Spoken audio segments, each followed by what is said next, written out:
गोविंद देखो, तुम आईएएस जरूर बनोगे कि यूपीएससी की तैयारी करने वाला कभी असफल नहीं होता।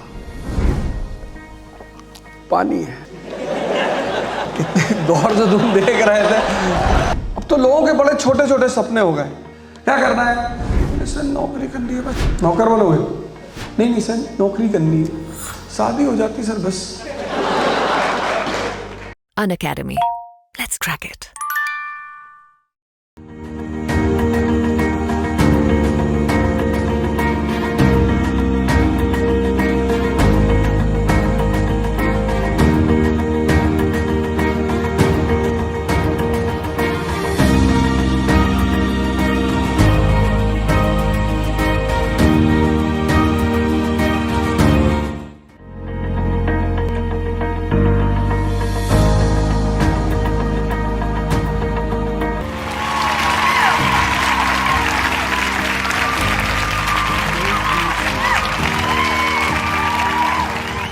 एक बार जोरदार तालियां आवाज होकर सबके लिए।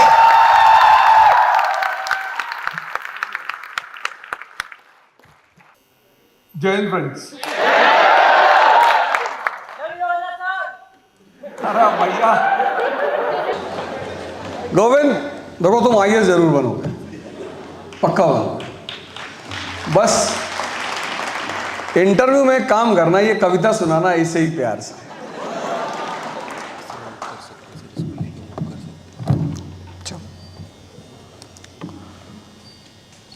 अब जिंदगी में जो प्यार से युद्ध करेगा खुशी से,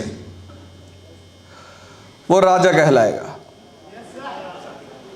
और जिससे जिंदगी युद्ध जबरदस्ती करवाएगी वो मजदूर है।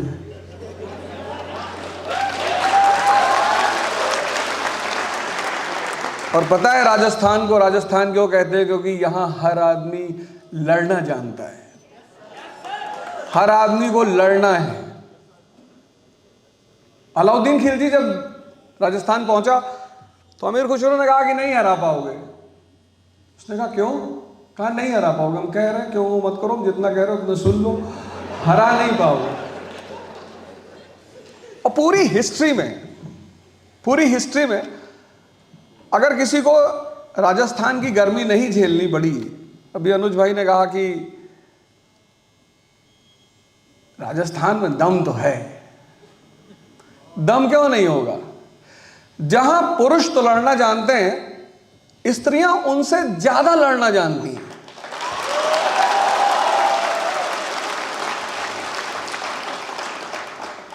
दुनिया का शायद ही कोई इतिहास, शायद, देखो मैं पढ़ा हूं, अब कुछ बताऊंगा नहीं, सब बता दिए, इतना बता दिए कि मुझे लगा कि बहुत सुन लिए। फिर कविता सुन के तो मैं सोचा अब समापन ही करना चाहिए जो है।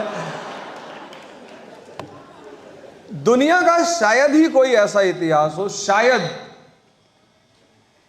जिसमें जौहर की प्रथा मिलती हो। सिर्फ राजस्थान।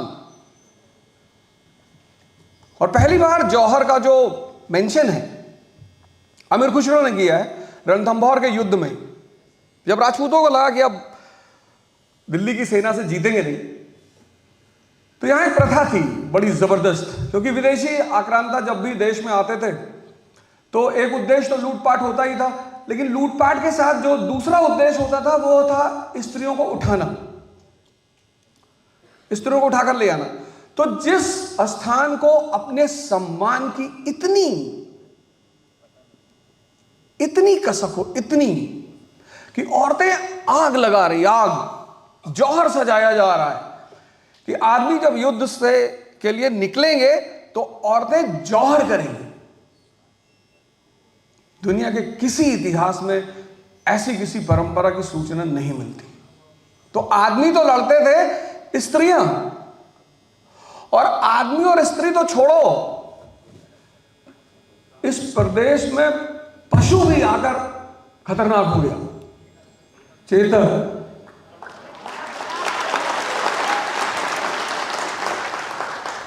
इतना कि कवि को उसके सम्मान में कविता लिखनी पड़ी। अरे प्रकृति पे कविता लिख लो, स्त्री पे लिख लो, क्षेत्र पे लिख लो, चेतक पे वीर रस का इतना प्रभाव, रणबीर चौकड़ी भर भर कर चेतक बन गया निराला था। मतलब हमें बहुत अच्छी तरह याद है, शायद क्लास 6 या 7 में मैं रहा हूंगा, तब मैंने एक कविता पढ़ी थी, और तब से लेकर आज तक ऐसा होता है कभी कभी कि लगता है कि कुछ ज्यादा ही चुनौतियां आ गई। हारने का तो मैंने कभी सोचा ही नहीं, क्योंकि हम तो मिडिल क्लास के लोग हैं, कोई मुगल फैमिली से थोड़ा है जो हमारा राज चला जाएगा, हम राज बनाने आए हैं।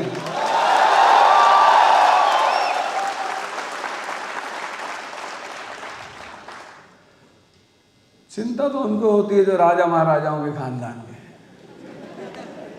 उनको अपने रजवाड़ों की चिंता है। चिंता है कि अगर 10,000 अवधूजा जैसे लोग पैदा हो गए तो रजवाड़े चले जाएंगे, क्योंकि जब ये बात आदमी मन में बना ले कि छीनना ही है। लेकिन चुनौतियां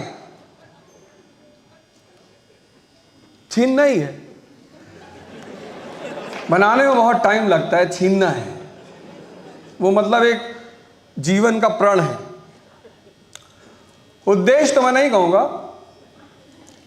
और राजस्थान में आ रहा था तो मेरे एक दोस्त ने कहा कि मोटिवेशन देने जा रहा हो।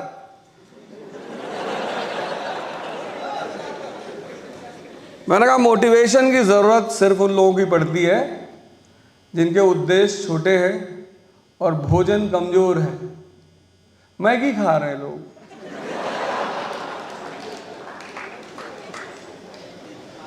अरे बाजरा, वो 70 किलो का भाला मैगी खा के नहीं उठेगा।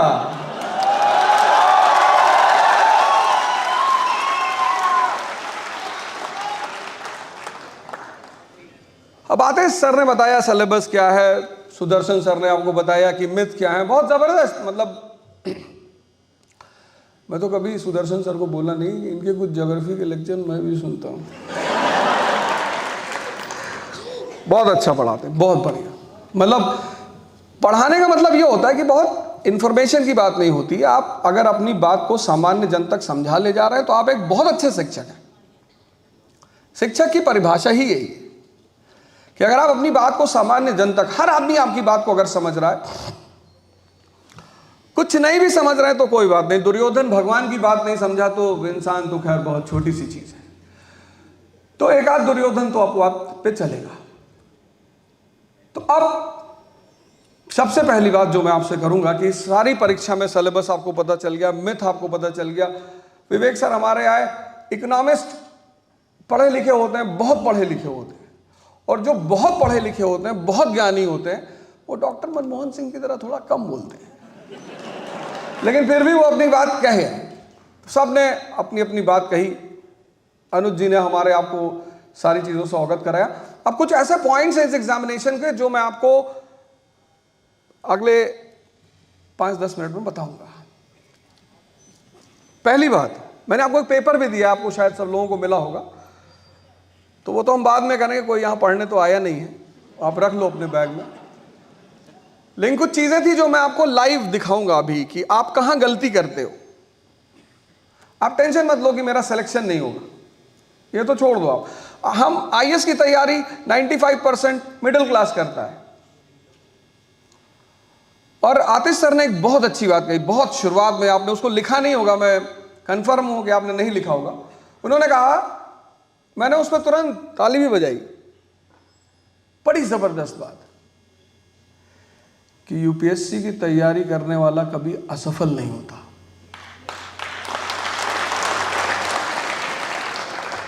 क्यों नहीं होता? Economy, polity, geography, IR, ecology, environment, इसकी समझ पैदा हो जाती। समझ, पानी है, इतने गौर से तुम देख रहे थे, मुझे लगा कि क्या है।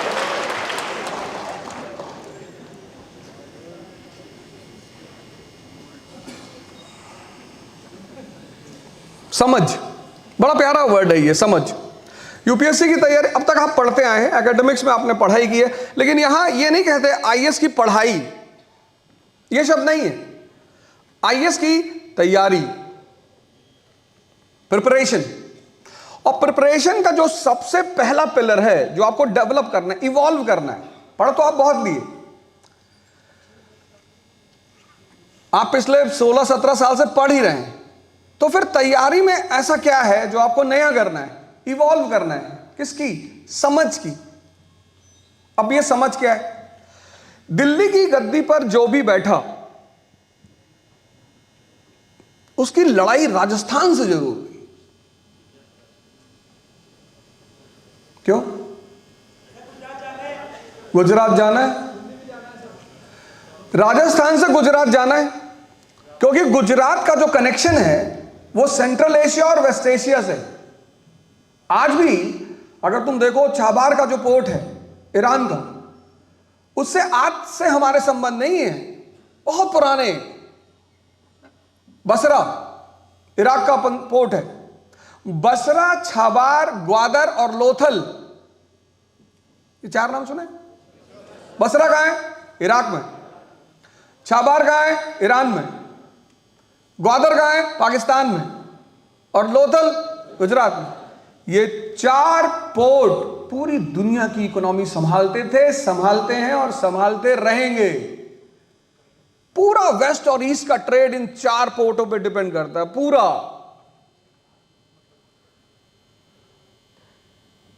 तो जिसको भी इस ट्रेड पे कब्जा करना है, 2 रास्ते हैं उसके पास। एक रास्ता सिल्क रूट वाला है कि आप इंडिया से निकले पंजाब, पंजाब से फिर आप अफगानिस्तान, अफगानिस्तान से ईरान, सेंट्रल एशिया। लेकिन ये जो रास्ता है रूट ए वाला, सिल्क रूट वाला, खतरनाक रास्ता है। ट्राइब्स हैं, लूटमार, युद्ध। अभी देखो कैसे युद्ध चल रहा है। तो एक दूसरा रास्ता निकालना था, मैरीटाइम, समंदर के रास्ते से। तो गुजरात पर कब्जा करना ही था। तो दिल्ली को गुजरात पर कब्जा करना है। अब दिल्ली और गुजरात के बीच में है राजस्थान, तो लड़ाई होगी, क्योंकि जिनको शौक है लड़ना, जैसे पढ़ाई आपका अगर शौक बन जाए तो ये कंपटीशन आपके लिए माइनस हो जाएगा। समझ, और समझ एक ऐसी चीज है जो किसी किताब में नहीं है, कहीं पढ़ाई नहीं जाती। किसी यूनिवर्सिटी में, कोई कॉलेज में 4 चीजें दुनिया में ऐसी हैं जो अगर कमोडिटी होती, वस्तु, तो गरीब हमेशा गरीब रहते। एक बार अकबर ने बीरबल से कहा कि बीरबल कोई फॉर्मूला बताओ यार। बोले कैसा?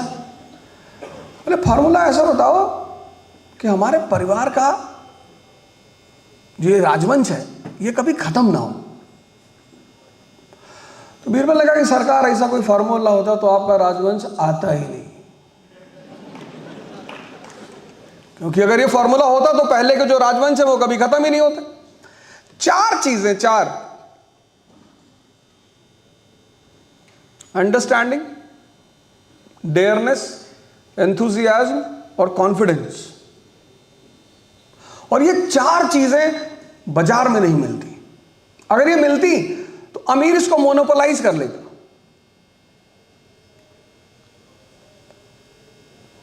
और जब मोनोपोलाइज कर लेता तो चंद्रगुप्त कभी सपना ही नहीं देख पाता सम्राट बनने का। जो भी दुनिया में चंद्रगुप्त हैं, जो भी सपना देख रहे हैं, सपना ही देखना अपने आप में बड़ी हिम्मत का काम। अब तो लोगों के बड़े छोटे छोटे सपने हो गए। क्या करना है? बोले सर नौकरी करनी है बस। नौकर बनोगे? नहीं नहीं सर नौकरी करनी है। शादी हो जाती सर बस।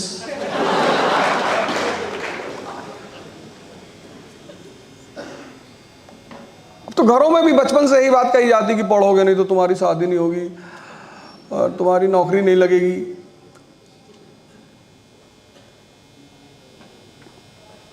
समझ,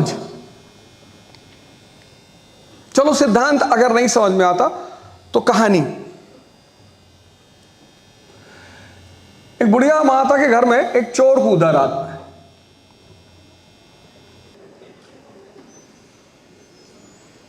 तो बुढ़िया माता की नींद टूट गई, तो उन्होंने चोर को बुलाया अपने पास, बोले बेटा। तो चोर तो डर गया। तो बुढ़िया माता ने कहा बेटा डरने की कोई जरूरत नहीं है, मेरी बहू से मेरा झगड़ा है और मैं तुम्हें बता दूंगी कि इस घर में कहाँ कहाँ पैसा रखा है, कहाँ गहना रखा है, कहाँ धन रखा है। मैं चाहती हूं कि मेरी बहू बर्बाद हो जाए।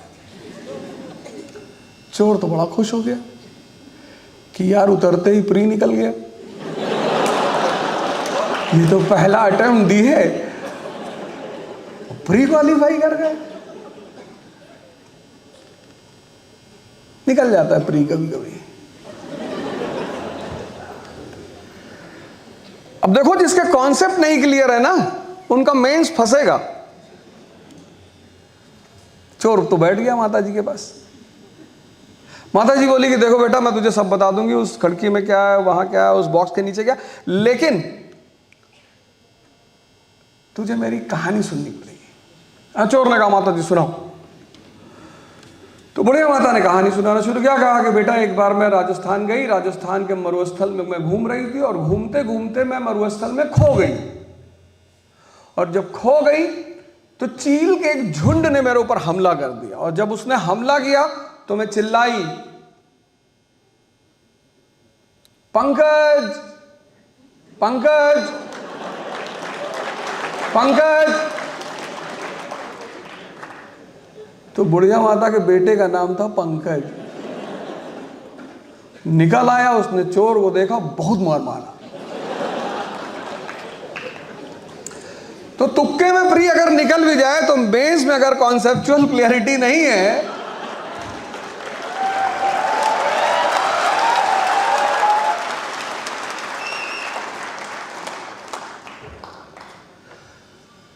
फिर उसके लड़के ने कहा कि मैं अब तुझे पुलिस के हवाले करूंगा। तो उस बूढ़ी औरत ने कहा कि बेटा जाने दे, तूने इसे बहुत मारा है, जाने दे, छोड़ दे, जा। उसने कहा नहीं नहीं भाई साहब, आप हमको पुलिस के हवाले करो भाई साहब, मैं सजा भुगतना चाहता हूं। लड़के ने कहा क्यों? कहा जिससे मुझे जिंदगी भर याद रहे कि मैं एक चोर हूं, सपनों का सौदागर नहीं हूं, मैं सपना सुनने नहीं जाता कहीं। अब तुम दो इस कहानी को, यह भारत की बहुत बड़ी परंपरा रही है। हम तो उलझ गए बहुत सारी कहानियों में। यह भारत की बहुत बड़ी परंपरा, श्रेष्ठतम परंपरा, दर्शन को कहानी में समझाना। मैं कहानी थोड़ी सुना रहा था। उस बूढ़ी माता को उस सिचुएशन से निपटने के लिए किसका इस्तेमाल किया करना पड़ा? समझ का। वो कोई न्यूटन का नियम थोड़ी था।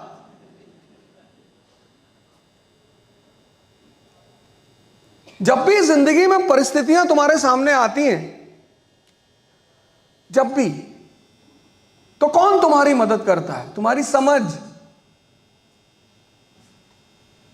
तो किताबें क्या करती हैं? किताबें तुम्हारे दिमाग को जिंदा करती हैं, जिससे कि तुम्हारी सोचने और समझने की क्षमता बढ़ जाए। This is the only role of education. इसके अलावा एजुकेशन का कोई रोल नहीं है। अगर एजुकेशन दुनिया में महान बनाता तो कबीर महान कभी नहीं होते, कभी स्कूल ही नहीं गए। कबीर का नाम तो सुना है ना, कभी स्कूल नहीं गए। अकबर कभी स्कूल ही नहीं गया। अब तो खैर बोलने से कोई फायदा नहीं, सिलेबस से हट गए हैं। पर वो आदमी बहुत समझदार। राजपूतों ने किसको परेशान नहीं किया? इल्तुतमिश को किया, बलबन को, रजिया को, अलाउद्दीन, सबको। रणथंभौर जीतने के लिए अलाउद्दीन खिलजी को बेईमानी का सहारा लेना पड़ा। राजस्थान कोई लड़के कभी नहीं जीत पाया। एक तो टरेन बहुत टफ है, आधे से ज्यादा आदमी को तो टरेन मार डालेगी, मरुस्थल। ज्योग्राफी बहुत सारी चीजों को डिसाइड करती है।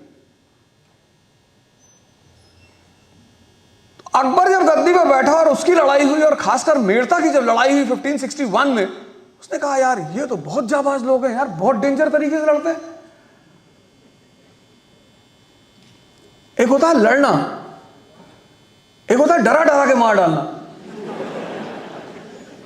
उसने बीरबल को बुलाया, वो समझदार आदमी था, उसने बीरबल को बुलाया। उसने कहा यार बीरबल, यार ये क्या चाहते हैं यार ये राजपूत? बोले साहब सम्मान चाहते हैं। हाँ बोला दे दो। सम्मान कोई कमोडिटी थोड़ी है, बोरे में भर के दे दो। पापा कहना, पापा कहो इनको।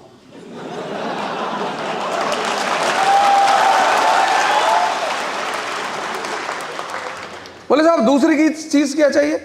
बोले दूसरी चीज इनको चाहिए, इनको लड़ाई करना है साहब, युद्ध इनका शौक है साहब। अरे बोला बहुत अच्छा है यार, अफगानिस्तान में पोस्टिंग करो इनकी। तो मान सिंह की पोस्टिंग हुई गवर्नर ऑफ काबुल। अब एक तरफ अफगानी, उसको भी लड़ने का शौक है, उसका भी टेरेन बहुत खतरनाक है, और एक तरफ राजपूत, इनको भी लड़ने का शौक है, और दोनों लड़ रहे हैं। और अकबर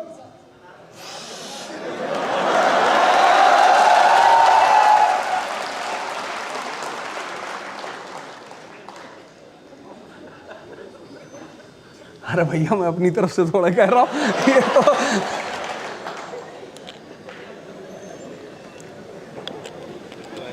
जब आप पढ़ेंगे, दिल्ली आएंगे, अनअकैडमी ज्वाइन करेंगे, तो हम आपकी जो प्रिपरेशन कराएंगे उसमें पहली चीज यही कराएंगे। पढ़ना तो आप कहीं भी पढ़ लें, पढ़ना क्या है, किताब लिया, उसमें से नोट्स बनाया, पढ़ा दिया। बस वो जो एवोल्यूशन ऑफ अंडरस्टैंडिंग है, वो पहला पिलर है आईएएस की प्रिपरेशन की। हमने आपको पढ़ा के भेज दिया घर,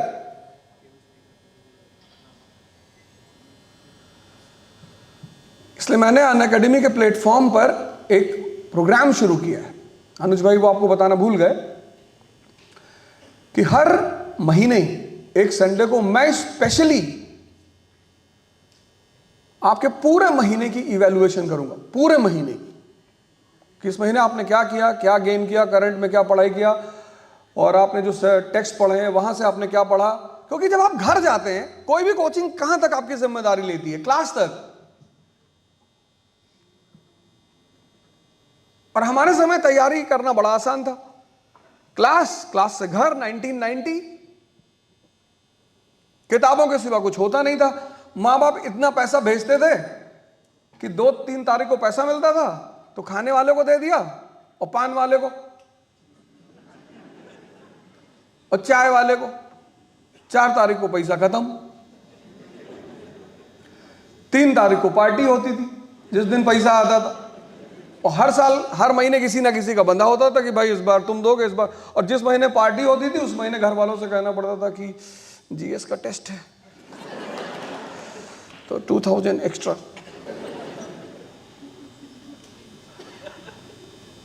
अरे अपने खर्चे में से कौन पार्टी देगा? पता लगा जीएस में ही फेल कर गए, माता जी ने और मारा, बोले तू तो बार बार कर रहा था, extra test paper, very good paper.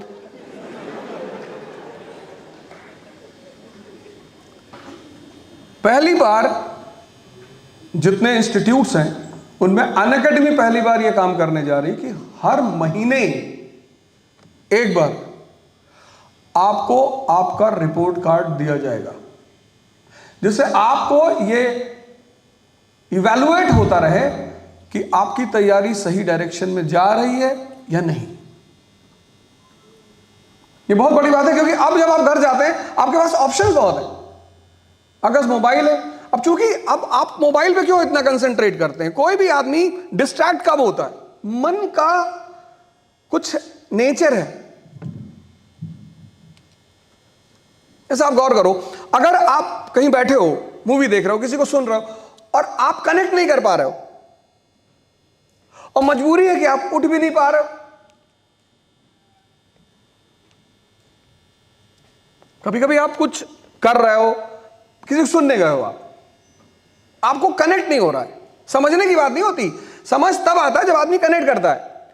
और जो स्पीकर है आप उससे कनेक्ट नहीं हो पा रहे हो, तो जब कनेक्ट नहीं हो पा रहे हो तो आपको कुछ समझ में नहीं आ रहा है। अब आप क्या करोगे? अब ऊपर देखोगे, बगल वाले को उंगली कर दोगे,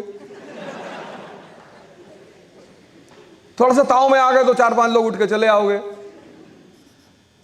आपका मन जहां नहीं लगेगा वहां वो काम आपको करने ही नहीं देगा। और लगेगा कब नहीं? जब वो कनेक्ट नहीं होगा।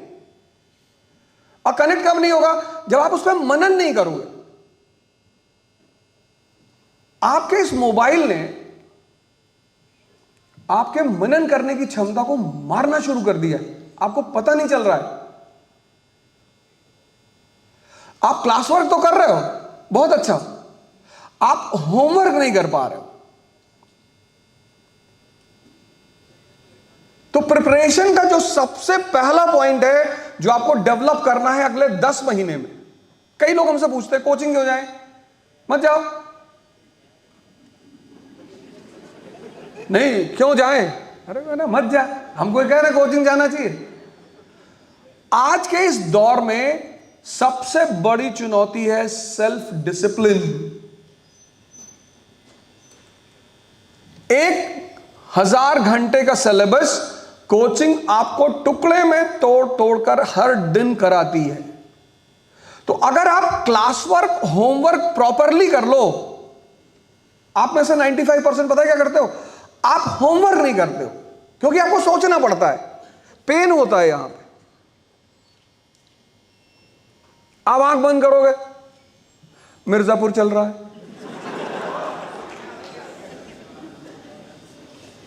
आप आंख बंद करोगे, आपको ब्लैक स्कॉर्पियो दिखाई पड़ रही। आप आंख बंद करोगे, वो आतिश सर ने जो कहा था कि वो powerful entry of IAS officer. आप किस चीज से बचना चाहते हो? मनन से, सोचने से। और ये जो समझ की डेवलपमेंट है, ये मनन से ही आपको, आपका होमवर्क बहुत इंपॉर्टेंट है।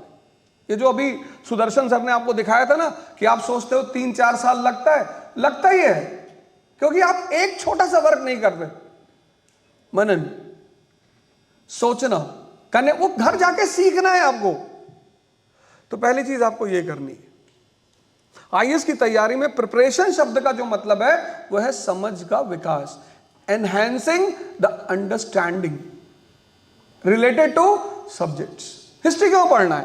पास्ट क्यों पढ़ना है? पढ़ना ही है। भारत क्या है? डाइवर्सिटी का देश है।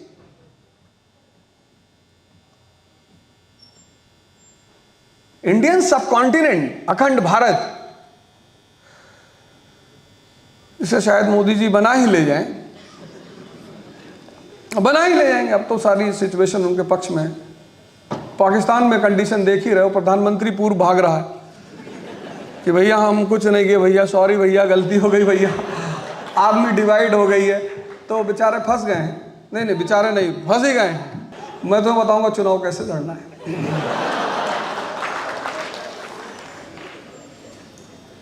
ये पहली बात समझ में आई ना? प्रिपरेशन का मतलब एनहांसमेंट ऑफ अंडरस्टैंडिंग, समझ को डेवलप करना। और वो किससे आएगी? सोचने से। आप क्लास पढ़ते हो, बहुत अच्छा लगता है आपको, बहुत, आपका जो पार्ट है वो आप नहीं करते। आपने अशोका का धम्मा पढ़ लिया, बड़े खुश हुए आप, बहुत बढ़िया आदमी था, सारे धर्मों का सम्मान कर रहा था, बहुत मस्त आदमी। इसकी अम्मा का क्या नाम था यार? देखो जरा किताब खोल कर। बस आपकी इंडियन सबकॉन्टिनेंट जो है वो डाइवर्सिफाइड है। क्यों? ज्योग्राफी। डाइवर्सिफिकेशन किस पर डिपेंड करता है? ज्योग्राफी पे। एक गुजराती हिंदू और एक आसामी हिंदू, दोनों के ड्रेस में और फूड हैबिट में अंतर होगा कि नहीं होगा? क्यों होगा? ज्योग्राफी। एक कश्मीरी मुसलमान और तमिलनाडु के मुसलमान के ड्रेस और फूड हैबिट में अंतर होगा कि नहीं होगा? होगा, ज्योग्राफी। तो ज्योग्राफी ने हमें डाइवर्सिफाइड कर रखा है, इकोनॉमी ने हमें इंटीग्रेट कर रखा है।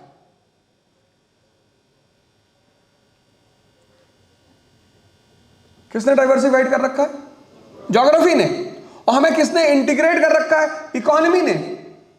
ढाका का मलमल पूरी दुनिया में फेमस है, तो राजस्थान का मारवाड़ी उसे लेने जाएगा कि नहीं जाएगा? और जब वो यूपी बिहार क्रॉस करते हुए बंगाल पहुंचेगा तो उसे उन कल्चरों का सम्मान करना पड़ेगा कि नहीं करना पड़ेगा? करना पड़ेगा। बिहार का इंसान जब नमक खरीदने के लिए निकलेगा तो गुजराती तो आएगा, उधर से वो बाटी चोखा लेकर आएगा, इधर से ये ढोकला लेके जाएगा। ये बात तब नेशन में नहीं था। कितनी मजेदार बात है, तब नेशन भी नहीं है, राष्ट्र भी नहीं है, और ये बात अशोक को समझ में आती, इसीलिए तो वो राजा है।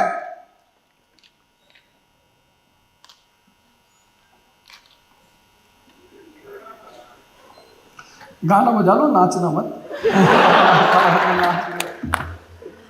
इसीलिए वो राजा है।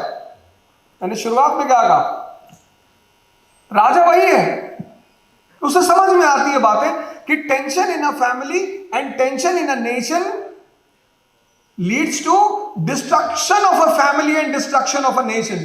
परिवार में अगर तनाव है तो परिवार खत्म, और राष्ट्र में अगर तनाव है तो राष्ट्र खत्म। तब वो पॉलिसी ऑफ धम्मा लेकर आ रहा है।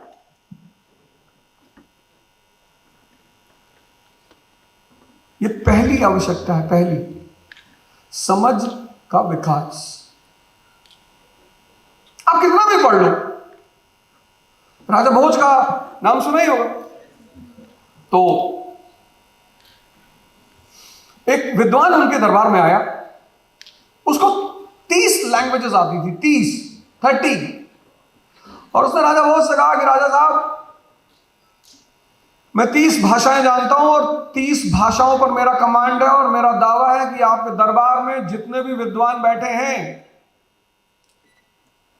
ये बता नहीं पाएंगे कि मेरी मातृभाषा कौन सी, मदर टंग। और इनमें से अगर किसी ने बता दिया तो मैं उसको 10,000 सोने की मुद्रा दूंगा। अब किसी घर में घुस के चैलेंज करो, अरे उसने कहा कैसी बातें करते हो, बिल्कुल बता देंगे। कहा महाराज अगर नहीं बता पाए तो राजा ने कहा कि मैं तुमको 1,00,000 स्वर्ण मुद्राएं दूंगा, 1,00,000 गोल्ड कॉइन। उसने कहा ठीक है। दूसरे दिन वो आया, उसने भाषाएं बोलनी शुरू की। राजा भोज का पहला विद्वान उठा, वो हार गया। वो बोली इतने कमांड से रहा था, इंग्लिश, जर्मन, फ्रेंच, इतनी कमांड।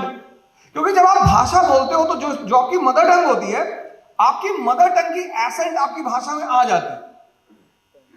जैसे यूपी का आदमी इंग्लिश बोलेगा, कश्मीर का आदमी इंग्लिश बोलेगा, बिहार का आदमी इंग्लिश बोलेगा, राजस्थान का बोलेगा, तो उसकी जो नेटिव एसेंट है वो उसमें दिखाई पड़ेगी, आप तुरंत पकड़ लो।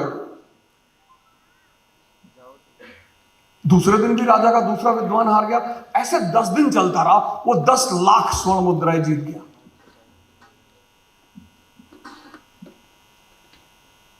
तो राजा साहब बोला कि यार हम तो वैसे ही भिख मंगे हो जाएंगे, सारा तिजोरी का पैसा चला जाएगा, और इसकी चुनौती से स्वीकार कर लिए, बेइज्जती भी बहुत हो रही है।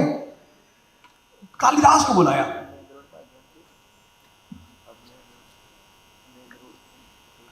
कहा महाराज बहुत बेइज्जती हो रही है, पैसा तो जा ही रहा, बेइज्जती बहुत हो रही है। कालिदास ने कहा ठीक है, आप चिंता ना करो, कल का शो ऑर्गेनाइज करो, मैं आ रहा हूं।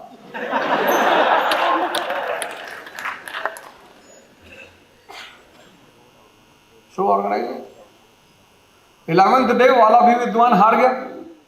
तो जब वो 1,00,000 स्वर्ण मुद्राएं लेके जा रहा था वो विद्वान, तो जैसे ही सीढ़ियों से उतरा, कालिदास ने पीछे से धक्का दे दिया।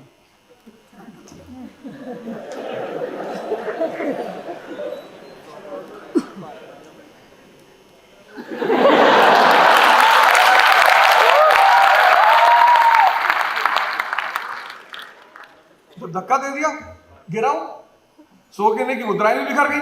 और जैसे ही गिरा और सोने की मुद्रा बिखरी, वो पलटा और कालिदास को गाली देना शुरू कर दिया। कालिदास ने कहा यही तेरी मदर टंग है।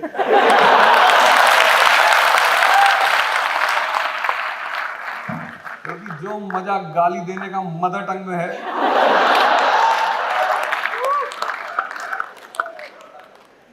विचार भाव के बिना बेकार है, वेस्ट।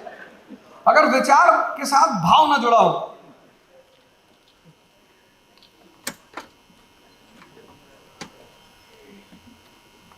ये पहली बात लिख लो, मजा बहुत ले रहे हो,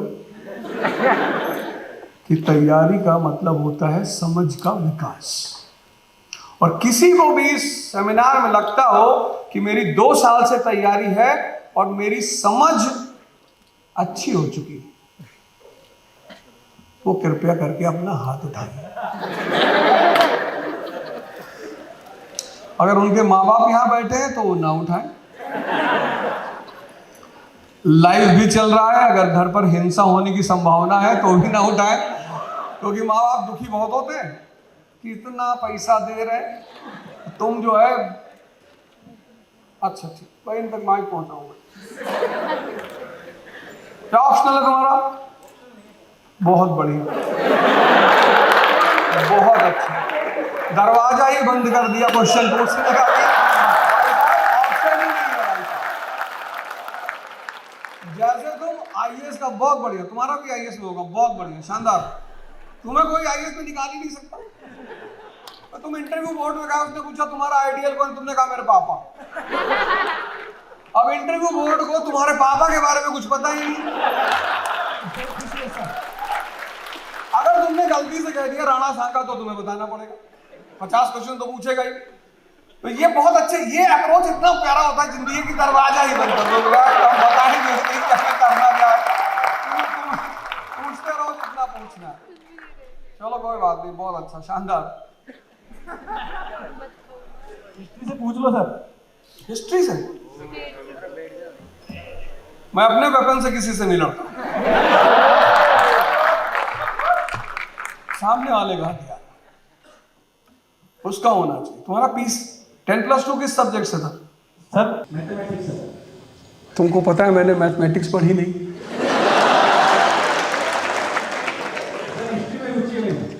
कोई बात नहीं। किस पीरियड से एस्ट्रोलॉजी को मैथमेटिक्स से अलग कर दिया गया?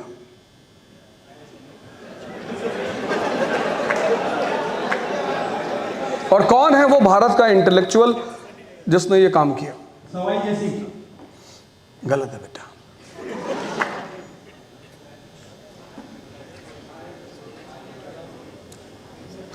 चलो कॉल योर फ्रेंड, एक ऑप्शन तुमको दे रहा हूं, फोन मिला लो। एक मौका तुमको और दे रहा हूं, क्योंकि तुम इतना हिम्मत का काम किया, इतनी भीड़ में खड़े हुए। इस हिम्मत को बरकरार रखना हमेशा। भीड़ों में अक्सर लोग खड़े नहीं होते। इतनी भीड़ में मैं तुमको दावा कर दूं कि 80% लोग खड़े ही नहीं होंगे, डर के मारे। बेइज्जती हो जाएगी। अबे बिल क्लिंटन की फैमिली से नहीं, फिर कहां बेइज्जती हो जाएगी? सन्यासी, स्टूडेंट और भिखारी, इनकी इज्जत होती ही नहीं। दूसरी बात, दूसरा सवाल, जीरो का क्या इंपॉर्टेंस है मैथमेटिक्स में? सर सारी जो गणनाएं हैं वो जीरो पे टिकी हुई है। कैलकुलेशन की बेस है जीरो, जीरो के बिना कोई कैलकुलेशन नहीं होगी। और सर जीरो का दर्शन में भी बहुत बड़ा योगदान है। दर्शन वाला सुनना ही नहीं, तुम्हारा सब्जेक्ट मैथमेटिक्स है। सर मैंने कॉलेज में सब्जेक्ट चेंज करके आर्ट्स ले लिया था।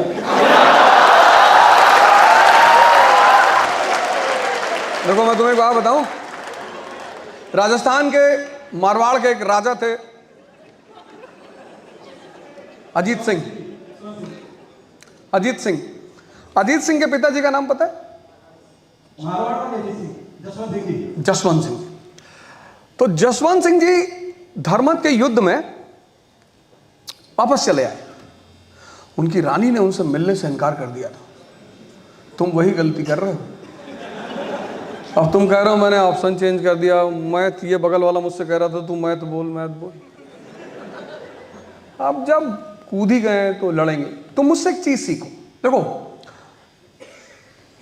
इस दुनिया में कोई आदमी ओमनीसिएंट नहीं है, ठीक है?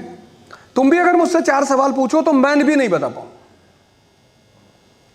तुम्हें मुझसे इन घटनाओं से क्या सीखना है कि जब तुम्हें मौका मिले बॉल डालने का, तो ऐसी बॉल डालो जिससे सामने वाला तुम्हें पस्त ना कर पाए। मैंने हिस्ट्री से तुमसे क्वेश्चन नहीं पूछा, मैं हिस्ट्री पढ़ाता हूं। मैंने तुमसे हिस्ट्री से क्वेश्चन नहीं पूछे, तुमने कहा मैथ्स। जब भी कल तुम इंटरव्यू, इस घटना से तुम ये सीखना, कल तुम्हारे साथ ये चीज इंटरव्यू में भी हो सकती है। कल ये चीज तुम्हारे साथ इंटरव्यू में होगी कि जब भी सामने वाला तुम्हारे सामने बॉल डालने का मौका दे, तुम वो बॉल डालो जिस पे तुम्हें कमांड है।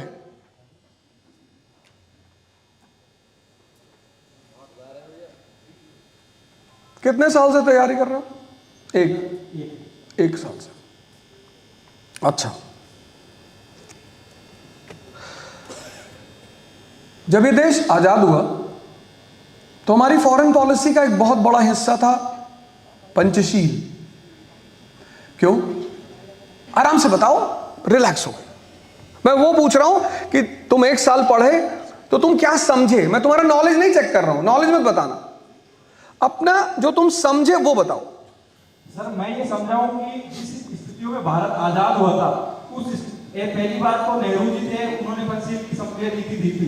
और जिस स्थिति में भारत आजाद हुआ था, भारत अलग दूसरा ये युद्ध करना है, फिर जो दूसरी पॉलिसीज है उनको अडॉप्ट करना भारत के पक्ष में नहीं था।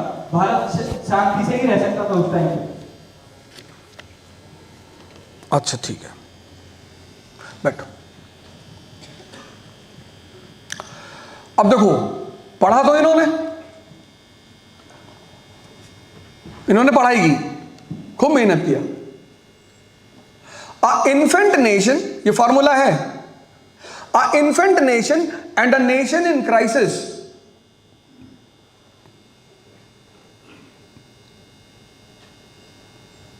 मतलब जो देश पैदा हुआ है जस्ट, और जो देश संकट में है, रिक्वायर्स पीस एंड स्टेबिलिटी। क्यों? ग्रोथ एंड डेवलपमेंट के लिए। आ इन्फेंट नेशन मतलब जो देश पैदा हुआ है, जैसे 1947 में हम पैदा हुए। जो बच्चा पैदा हुआ है वो किसी से लड़ सकता है? नहीं। A infant nation and a nation in crisis requires peace and stability. 1787 में अमेरिका पैदा हुआ, और जब वो पैदा हुआ तो उसके जो नॉर्दर्न स्टेट और सदर्न स्टेट थे, दोनों में झगड़ा होने लगा। तो जब दोनों में झगड़ा होने लगा तो अब अमेरिका के राजनीतिक, उनको पता है कि इन्फेंट नेशन, उन्होंने एक एग्रीमेंट किया, Missouri agreement, peace between the two parts. 1871 में जर्मनी पैदा हुआ। तो बिस्मार्क ने कौन सी पॉलिसी ली?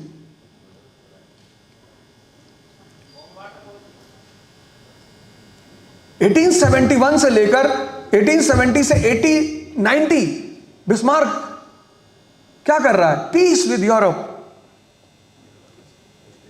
1799 में नेपोलियन पावर में आ रहा है, समझौता कर रहा है ब्रिटेन से, treaty of Amiens, peaceful. Treaty of Tilsit, peaceful समझौता रशिया से कर रहा है।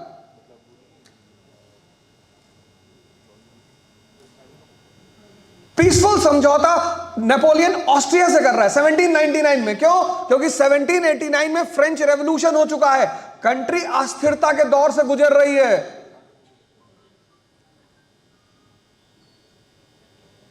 A infant nation and a nation in crisis requires peace and stability for its growth and development. यह बात पाकिस्तान को समझ में नहीं आई।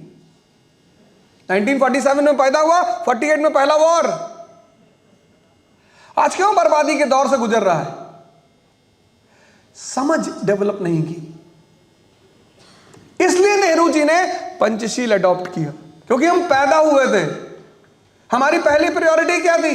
Growth and development. Growth and development के लिए क्या चाहिए? Peace and stability. इसलिए पढ़ो। तुम अगर होमवर्क, मैं मौका देता हूं, तुम अगर होमवर्क नहीं करोगे, तुमको दुनिया की कोई भी कोचिंग आईएएस नहीं बना पाएगी। तुम्हें करना है, तुम्हारा रथ कोई भी चला दे, बाण तो तुम ही चलाओगे, लड़ोगे तो तुम ही।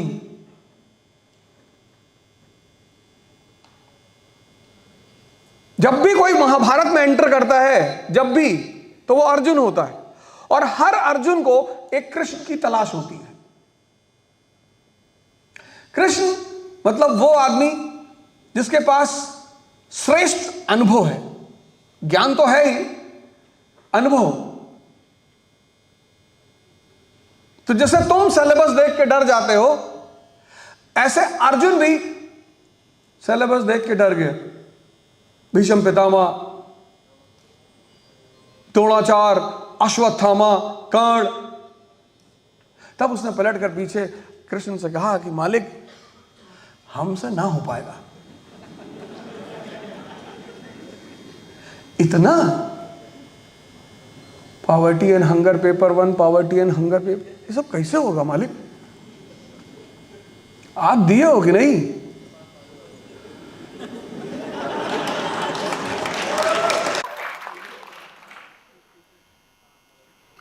तो कृष्णा की चिंता मत करो, मैं ये सब, तुम टेंशन मत। कहा टेंशन? और आपका तो ट्रैक रिकॉर्ड, आप कब क्या करोगे किसी को नहीं पता। जरासंध ने दौड़ा लिया, आप तो निकल गए। बोले यार तुम उल्टी सीधी बातें मत करो, तुम बैठो, हम बताएंगे पेपर 1 कैसे तैयार करना है। भीष्म पितामह के सामने शिखंडी को खड़ा कर दो, बस ये है कोच।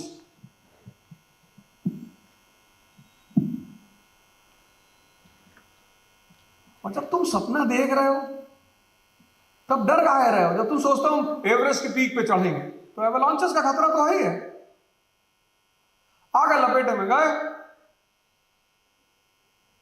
और अगर डर रहे हो तो अरावली पे चढ़ जाओ, 500-600 मीटर का है, एक बार चढ़े, दिन में उतारा है, फिर गए, फिर उतारा है। तो सपना ही क्यों बड़ा देख रहे हो? पहला काम ये कर रहा है, समझ का विकास करना है। प्रिपरेशन मतलब समझ का विकास। और अनअकैडमी में हर महीने मैं यहां आपसे कह के जा रहा हूं कि आपके होमवर्क का, आपने घर पे होमवर्क किया है या नहीं किया है, उसका टेस्ट लिया जाएगा। मैं अभी सबको क्वेश्चन का मौका दे दूंगा, जिनको जिनको क्वेश्चन पूछना है। वही जो क्वेश्चन मैंने तुम लोगों से कल बताया था वही पूछना, बाकी कुछ मत पूछना अलग से। समझ हो गया। दूसरी चीज, डायरेक्शन। युद्ध कभी बड़े नहीं होते। अमेरिका को जब वियतनाम पर अमेरिका ने हमला किया तो पता है अमेरिका को क्या लगता था कि ये भिखमंगों का देश, गरीब मुल्क था वियतनाम। युद्ध कभी बड़े नहीं होते।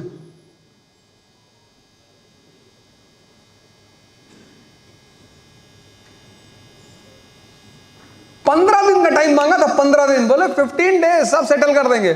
7 साल वियतनाम में रुकना पड़ा, 7 साल, 1960 से 1967, 7 साल।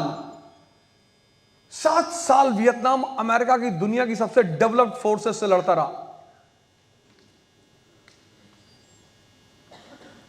और अमेरिका ने वो गलती की, वो अमेरिका जो खुद किसी समय उसी स्थिति में था जिस स्थिति में ब्रिटेन था, जिस स्थिति में वियतनाम था। 1776 13 कॉलोनियां, स्लम एरिया, और उन्होंने ब्रिटेन से लड़ाई लड़ी।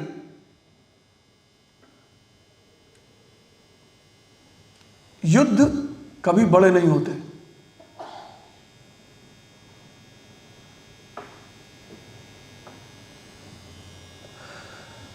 परिणाम बड़े होते हैं। तुम जब जा रहे हो, जब तुमने सोच लिया, डायरेक्शन की इतनी कीमत है, इतनी। राजस्थान का आदमी, मैंने कहा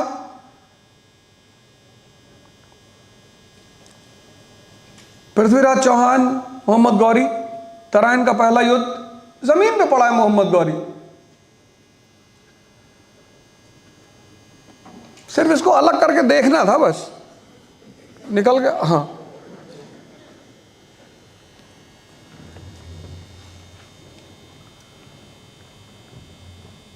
लेकिन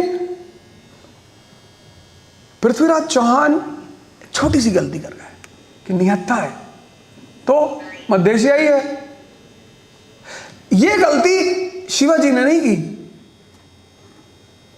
जब अफजल खान से वो मिलने जाते हैं ना, तो क्या समझौता होता दोनों के बीच में कि कोई अस्त्र लेके नहीं आएगा। यही तो समझौता होता है। जो गलती, अब दोनों में, दोनों योद्धा है, पृथ्वीराज चौहान भी योद्धा है, शिवाजी भी योद्धा है। पृथ्वीराज चौहान राजकुल से हैं और शिवाजी जमींदार परिवार से हैं। लेकिन दोनों व्यक्ति के कहां फर्क है? डायरेक्शन में। प्रिकॉशन, दुनिया की सबसे कीमती चीज है प्रिकॉशन। नेहरू जी नहीं समझ पाए। ठीक है, नेहरू जी का कॉन्सेप्ट क्लियर था कि infant nation can not go on war, अच्छी बात है, लेकिन प्रिकॉशन,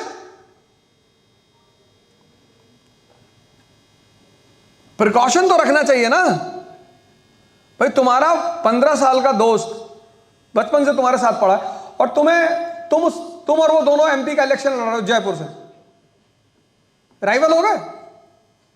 राइवल हो गए ना। अब कहां दोस्ती है? अब तो राइवल हो।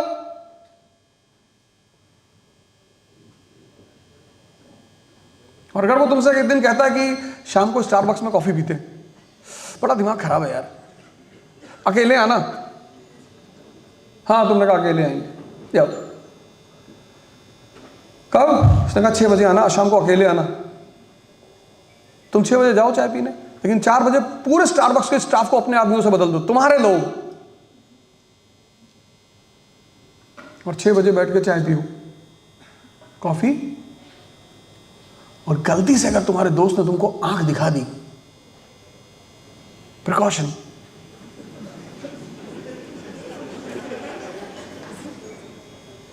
डायरेक्शन। नेहरू जी हिंदी चीनी भाई भाई, हिंदी चीनी भाई भाई। प्रिकॉशन नहीं लिया। प्रिकॉशन लेना चाहिए था। यही तो हम सीखते हैं। युद्ध कभी बड़े नहीं होते।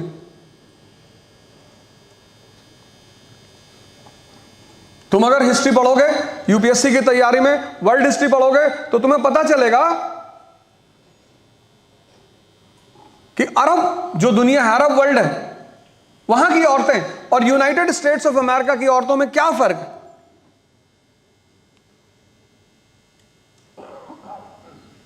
वो तुम्हें पता चलेगा।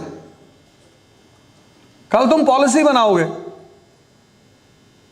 दुनिया में सबने स्त्रियों को सम्मान दिया, आजादी कैपिटलिज्म ने दिया, इंडस्ट्रियल रेवोल्यूशन ने दिया, और यहीं से तुम्हारा सिलेबस शुरू होता है।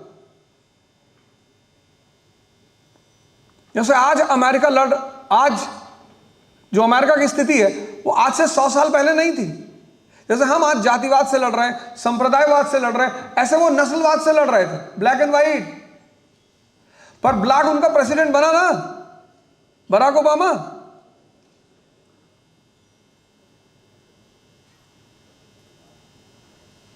ऐसे हमारे भारत में भी कल कोई दलित भाई प्रधानमंत्री बनेगा, दलित बहन प्रधानमंत्री बनेगी, वो समय आ रहा है। लेकिन अगर इस जातिवाद और संप्रदायवाद को कम करना है तो इसका आंसर तुम्हें मॉडर्न वर्ल्ड हिस्ट्री में ही मिलेगा।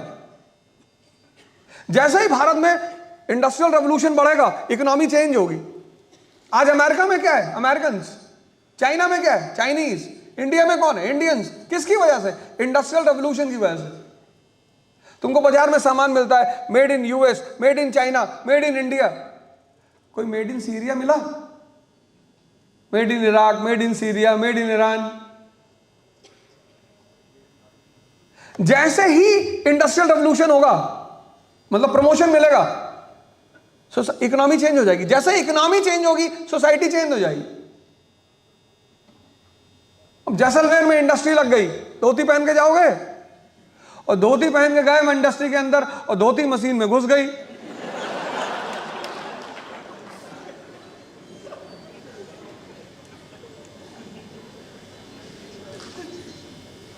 डायरेक्शन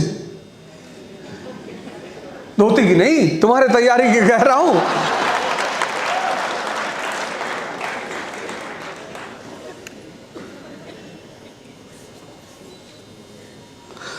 अच्छा है, उसका एग्जाम भी था CUET का, MPPCS भी। अच्छा, राजस्थान का एग्जाम। तो दो चीज, एक समझ, एक डायरेक्शन, और तीसरी उससे भी इंपॉर्टेंट चीज जो फिर 95% लड़के निगलेक्ट करते हैं।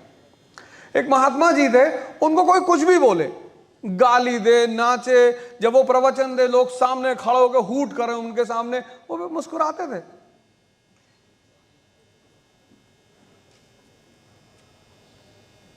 मुस्कुरा देते हो।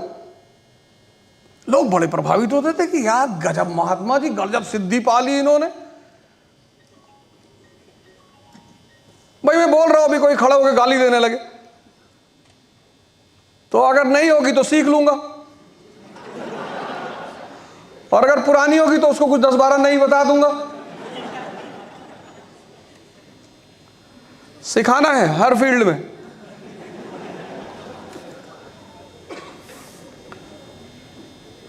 लोग बड़े दंग रह जाएंगे, महात्मा जी कहां तपस्या की है, ये ब्रह्म ज्ञान कहां से लाए, इतनी मस्ती, इतनी साधना। अरे बोले कुछ नहीं यार, मैं 20 साल साड़ी की दुकान पे काम किया हूं। जो आदमी साड़ी की दुकान पे काम करेगा उसका पेशेंस लेवल इतना हाई पहुंच जाएगा,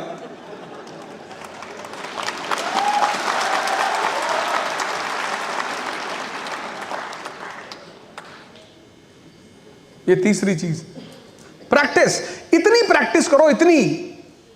तुम कुछ सामान्य सी चीजें करते नहीं हो, फिर कहते हो 2 years आई एम गिविंग, भगवान नाराज चल रहा है, सर मेरी कुंडली में राहु लगन में बैठा हुआ है। तुम्हारी लगन में नहीं, तुम्हारी खोपड़ी में बैठा है राहु। देखो हम कोई पत्थर उत्तर पहने, लेकिन पहनते हैं। जब मेरी माता जी दिल्ली आती है, आते ही पूछती है, वो तुमको दिया था पुखराज जी, माँ बाप से लड़ाई नहीं करना है, माँ बाप के विरोध में नहीं जाना है, जाना ही नहीं। कहते काली टी शर्ट अच्छी नहीं, फाड़ दो सामने।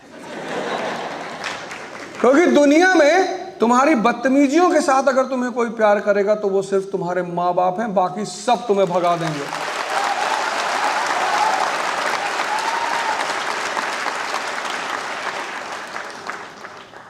मैं पहले एक इंस्टीट्यूट में पढ़ाता था, वहां मैंने छोड़ दिया। तो मैं जब 12 साल पढ़ाया वहां, 12 साल बाद छोड़ा तो उन्होंने कहा नॉट टीचिंग गुड।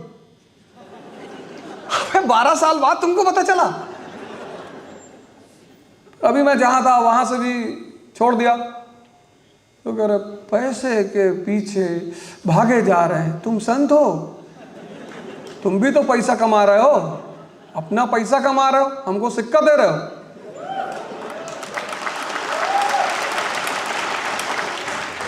अपना पैसा कमाओ, हमको रुपया दो। रहीमन रुपया राखिए, बिन रुपया सब सून। डायलॉग बाजी में जिंदगी कभी मत जीना, प्रैक्टिकल। जब सिद्धार्थ की तरह तुम्हें लगे कि जीवन में रुपया तुम्हारे लिए खुशी नहीं है, तब बुद्ध बनना, नहीं तो भिखमंगे हो जाओगे। जिस दिन सिद्धार्थ की तरह तुम्हें एहसास हो जाए कि रुपया तुम्हारी खुशी नहीं हो सकता, अभी तो है ही नहीं, फालतू का नेता मत बनना कि पैसा हाथ की मैल है, दिखा निकाल के। खूब पैसा कमाओ, 1-2 लाख करोड़ के आसपास, थोड़ा सा हमको भी दो। प्रैक्टिस करो, प्रैक्टिस बड़ी जबरदस्त चीज है इस तैयारी में। कोई पढ़ के आज तक IAS नहीं बना, सब प्रैक्टिस करके IAS बने। कोई भी टॉपर उठा लो, तुम जाओ पर्सनली उनसे, प्रैक्टिस इतनी प्यारी चीज है। एक पहलवान एक शो में गया तो उसने एक नींबू लिया, पूरा नींबू निचोड़ दिया। 400 kg का पहलवान,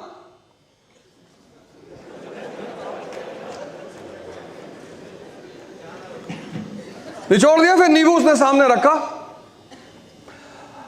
कहा किसी माई के लाल में हिम्मत हो तो इसमें से 1-2 बूंद निकाल के दिखाए, और जो निकाल के दिखा देगा उसको 1 लाख रुपया दूंगा।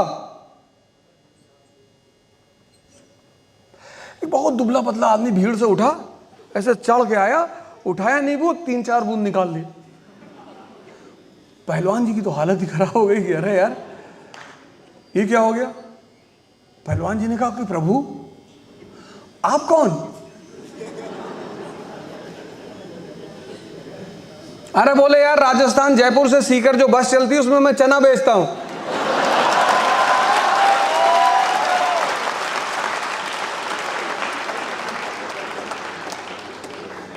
प्रैक्टिस है ना, दिन भर नहीं निकाल रहा है, प्रैक्टिस ही तो है। एक फॉर्मूला तुमको बता के जा रहा हूं, ट्राई करके देख लो, फेल ही नहीं कर सकता। डेली 30 क्वेश्चन प्रीलिम्स के लगाओ, डेली 30 क्वेश्चन पर डे का मतलब हुआ 900 क्वेश्चन पर मंथ, 10 महीने में हो गया 9000 क्वेश्चन, 9000। और 9000 क्वेश्चन, हर क्वेश्चन पे 1:4 का फॉर्मूला लगाओ। 1:4 का फॉर्मूला मतलब ये होता है कि एक क्वेश्चन पर उसी से जुड़ा हुआ मिनिमम 4 फैक्ट और तैयार करो। तो तुमने एक क्वेश्चन पे अगर 4 फैक्ट और तैयार किए तो 30 क्वेश्चन में कितना हो गया? 120। महीने में कितना हो गया? 360। तो 10 महीने में कितना हो गया? 36,000। और 36,000 में से तुम्हें सिर्फ 60 क्वेश्चन करने हैं।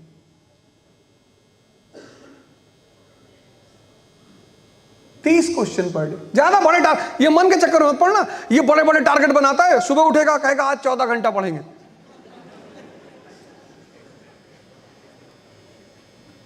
ये छोटी बात करता ही नहीं, कहता 14। फिर बाहर निकाल ले गया चाय पिलाने 7:30 बजे, शाम को आया 8 बजे।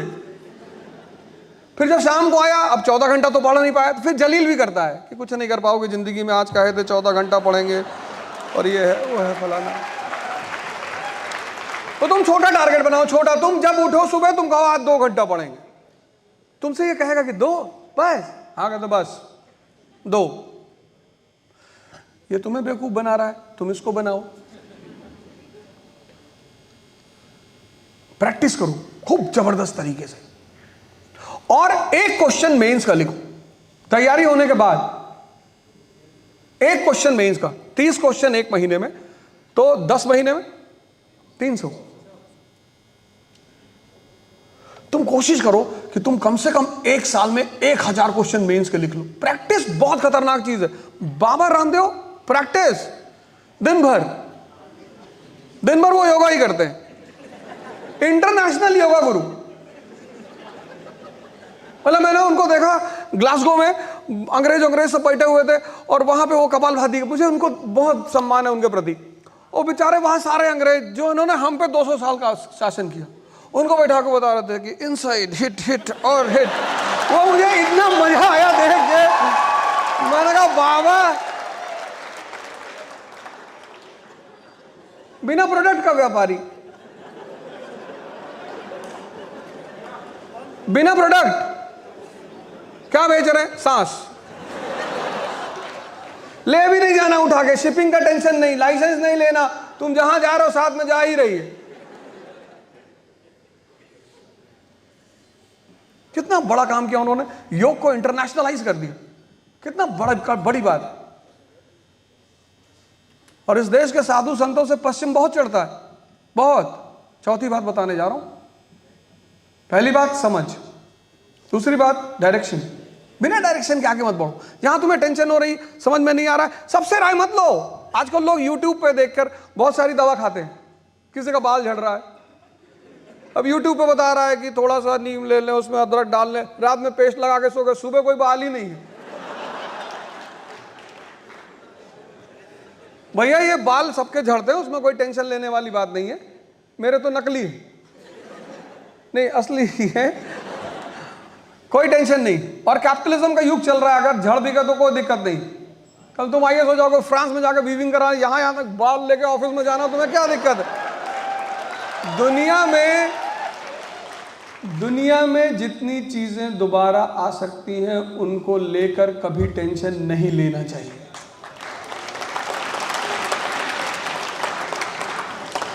तो चौथी बात, अपनी पर्सनालिटी का विकास करो, ध्यान करो, साधना करो, योग करो। ये इस देश की, यूएस, पूरी दुनिया,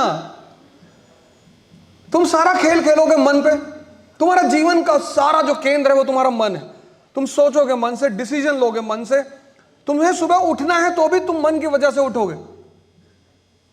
कितने लोग दुनिया में हैं जो सुबह उठ नहीं पाते? आईएएस बनना तो बहुत दूर की बात है, और तब उठ नहीं पाते जब वो निर्णय लेते हैं। चलो तुम निर्णय ला लो तो भी कोई बात नहीं, तुम्हारी आदत है 12 बजे सो के उठने की, कोई बात नहीं। लेकिन कुछ लोग हैं जो कसम खाते हैं कि कल से 4 बजे उठे, और वो अलार्म लगाता है आदमी 4 बजे का, और 4 बजे ये कहता है कि 5 मिनट और। ये आधा घंटा नहीं कहता, बहुत होशियार है, और ना ये 1 घंटा कहता कभी कभी कहता है ठंडक है। कौन 4 बजे उठता है? नेहरू जी 11 बजे उठते थे।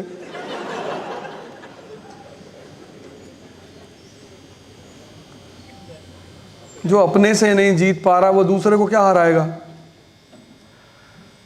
जिंदगी में खुद से जीतना बहुत जरूरी है। यही तो है राणा प्रताप, महाराणा। उस आदमी ने खुद को जीत रखा था। कोई विलासिता नहीं, कोई लग्जरी नहीं। महाराणा, सिर्फ राणा नहीं, महाराणा। क्योंकि उस आदमी का जो जीवन है ना, वो हर आदमी के लिए आदर्श है। हर वो आदमी जो सपना देखता है, जो महत्वाकांक्षी, जंगल में रहेंगे, घास की रोटी खाएंगे। इसीलिए तो हिंदू मूर्ति पूजा करते थे कि जिसकी भी फोटो सामने रखेंगे उसको फॉलो करेंगे। हनुमान जी की अगर मूर्ति सामने है मतलब ध्यान करना है किसका? राम का।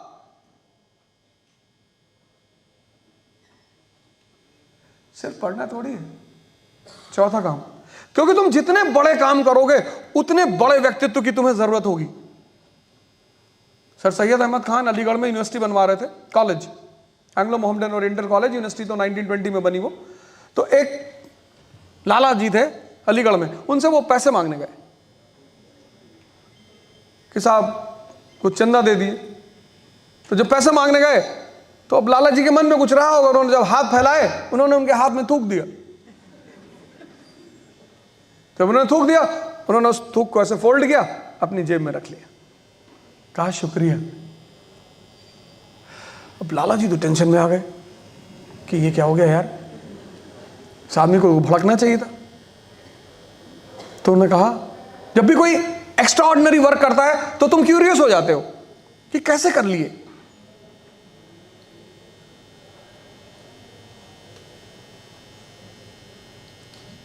सबको जानना है सूरज के अंदर क्या है, चंद्रमा पे।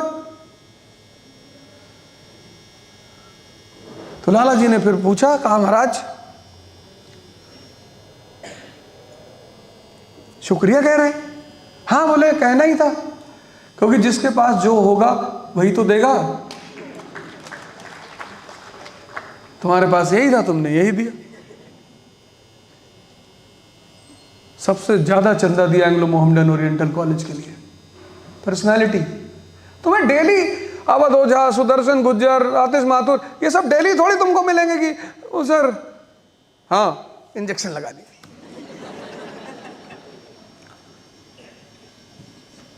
तुम भी तो बनाओ अपने आप को।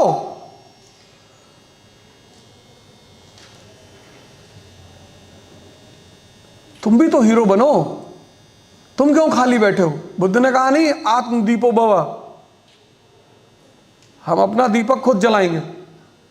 अपनी पर्सनालिटी पे काम करो और ध्यान और योग को तो अपनी जिंदगी का एक अहम हिस्सा बना दो।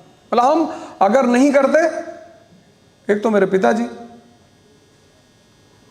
उनकी वजह से मैं कभी जान ही नहीं पाया कि डिप्रेशन क्या होता है। मुझे कभी पता चला नहीं। जब मैं यूनिवर्सिटी पहुंचा पहली बार, तो जो वहां पे थोड़ा सा लोग मिले कि बहुत डिप्रेशन हो रहा है, तो मैंने पूछा कैसे, क्या हो रहा है? तो कहा कि डिप्रेशन बहुत हो रहा है। तुमने कहा मतलब क्या हो रहा है, मतलब एग्जैक्टली क्या हो रहा है? तो बोले मन कर रहा है कि आत्महत्या कर लूं। अरे मैंने कहा महाराणा प्रताप ने इतनी मार दिया, महाराणा है, अपने को क्यों मारना?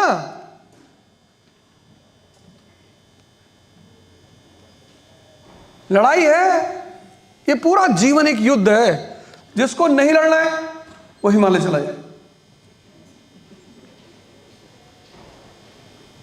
ये पूरा जीवन, और तुमको सिर्फ फाइनली कौन काम आएगा?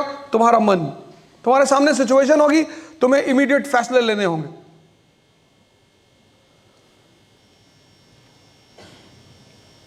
ऑप्शनल चुनना है। कुछ लोग तो 10-12 साल 15 साल यही पूछते रहते हैं, सर ऑप्शनल क्या ले? उनका बच्चा भी उनके साथ तैयारी कर रहा है। अब सिविल सर्विस नहीं दे सकते, स्टेट पीएससी देंगे। बहुत सारी स्टेट पीएससी ने बड़ी उम्र बढ़ा रखी है। अब तो चर्चा कर रहे हैं कि 55 कर दो, 55 उम्र कर दो कि मरने से पहले 5 साल जॉब कर ही लेगा। और समाज में शांति रहेगी कि क्योंकि जब तक लोग तैयारी करते रहेंगे आंदोलन कौन करेगा? क्योंकि सबको अपने कैरेक्टर सर्टिफिकेट की चिंता रहेगी कि हम पकड़ गए तो फिर यार एग्जाम ना दे पाएंगे, तो बोले 55 कर दो।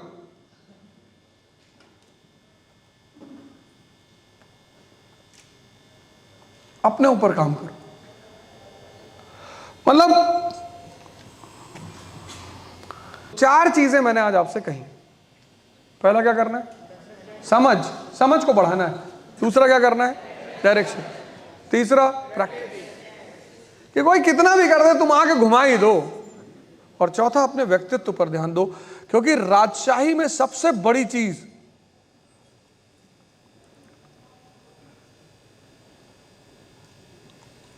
वो व्यक्तित्व है। तुम जितने भी महान आदमी दुनिया में देखोगे, अब्राहम लिंकन प्रेसिडेंट बनकर सीनेट पहुंचते, एक आदमी सीनेट में खड़ा होता है, कहता मिस्टर प्रेसिडेंट आपके फादर बहुत अच्छे मोची थे और उन्होंने जूता बनाया जो मैंने पहना है। उन्होंने कहा अच्छा, thank you for appreciating my father, धन्यवाद, आप मेरे पिता की तारीफ कर रहे हैं। जैसे मेरे फादर एक अच्छे मोची थे, मैं कल एक अच्छा प्रेसिडेंट साबित होऊंगा, और जैसे आज तुम मेरे पिता की तारीफ कर रहे हो, ऐसे कल तुम्हारे बच्चे मेरी तारीफ करेंगे।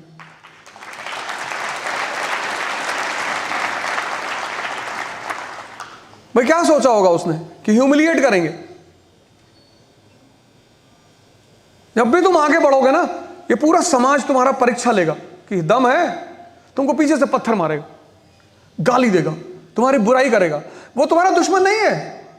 अगर ये समाज ना हो तो दुनिया में कोई महान बन ही ना पाए, क्योंकि ये तुम्हारी टेस्ट लेता है। कभी कभी तुम देखोगे तुम्हारे अपने ही रिलेशन के लोग हैं, बुआ हैं, मौसा हैं वगैरह, और ये सबके साथ होता है। भाई कृष्ण को सबसे ज्यादा परेशान किसने किया? उनके अपने मामा ने। बार बार पूछते रहोगे तुम्हारा मेंस का क्या हुआ, तुम्हारा मेंस का क्या हुआ, वो झल्ला गए होंगे बाद में कि जब देखो तब रिजल्ट पूछ रहा है। रिश्तेदार ये सबसे ज्यादा करते हैं, उनको अंदर अंदर दर्द होता रहता कि मेरा बेटा MBA कर रहा है, ये IAS दे रहा है, इसका दहेज ज्यादा हो जाएगा। उनको और कोई चिंता नहीं होती। MBA को भाई हर यहाँ डाउरी भी तो फिक्स है ना। बहुत सारे भिखमंगे लोग अभी भी भारत में रहते हैं, तो डाउरी चाहिए ही चाहिए उन्हें। अब तो स्त्रियां लड़कियां पढ़ के जा रही हैं, अब तो लड़कियों को रिवर्स कर देना चाहिए डाउरी सिस्टम। जो भी IAS वाईएस बन रही है उनको डाउरी डिमांड करनी चाहिए 5 करोड़, और वो 5 करोड़ अपने पिता को गिफ्ट करना चाहिए कि पिताजी आपने मेरे ऊपर भरोसा किया। मैं गोरखपुर में था, एक लड़की ने मुझसे कहा कि मेरे पिताजी मेरी शादी करने के लिए मुझे परेशान कर रहे हैं। मैंने कहा इसलिए क्योंकि तुम अभी शीशा हो, हीरा बन जाओ। हीरे को कभी कोई घर से बाहर नहीं फेंकता।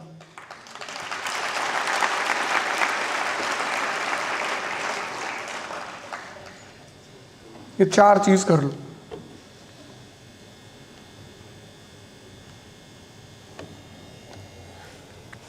माइक दे दो भाई, उनको क्वेश्चन पूछ रहे थे, तुम कुछ पूछ रहे थे, बताओ।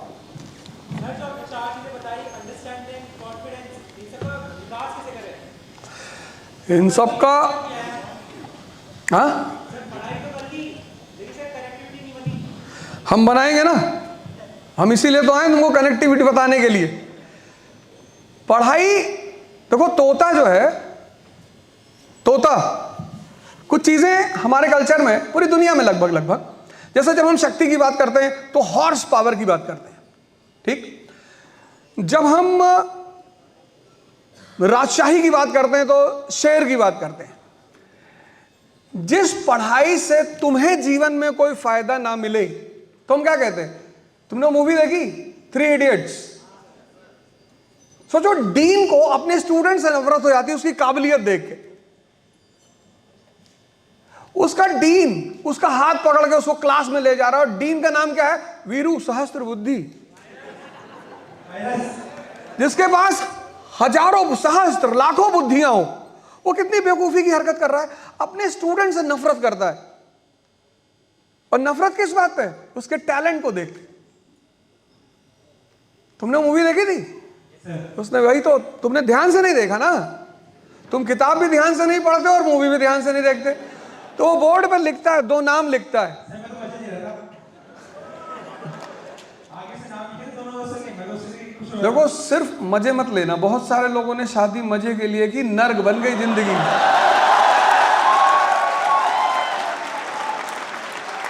बेटा संभल के मजे लेना। तो मेरा दायित्व था तुम्हें बताना। पता लगा घोड़े बैठ गए, घोड़ा लेके भाग गया तुमको। चलो कोई बात नहीं, अच्छी बात है, मजा तो लो ही, मैसेज भी लो कि वो जो कलम है वायरस की वो तुम्हारे पास रहे, तुम्हारी काबिलियत इतनी ज्यादा हो, क्योंकि काबिलियत वायरस भी है और जैसा वायरस है वैसे उसका चेला भी है, चतुर्लिंगम।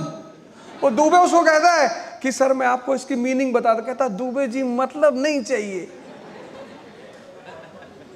फिर जाके मालूम पे कहता है कि इन्होंने बलात्कार किए।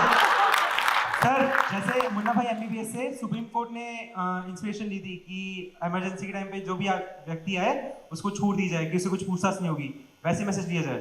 बिल्कुल। सर ये समझ कैसा आएगा हमें? मनन करने से बेटा, वहीं से तो मैंने शुरुआत कैसे की। करते हैं? होमवर्क करना पड़ेगा, तुम्हें बैठना पड़ेगा। जैसे तुम देखो बहुत सारे लोग को तुम देखोगे बुद्ध की बहुत जितनी फोटो बुद्ध की है वो आंख बंद किए हुए।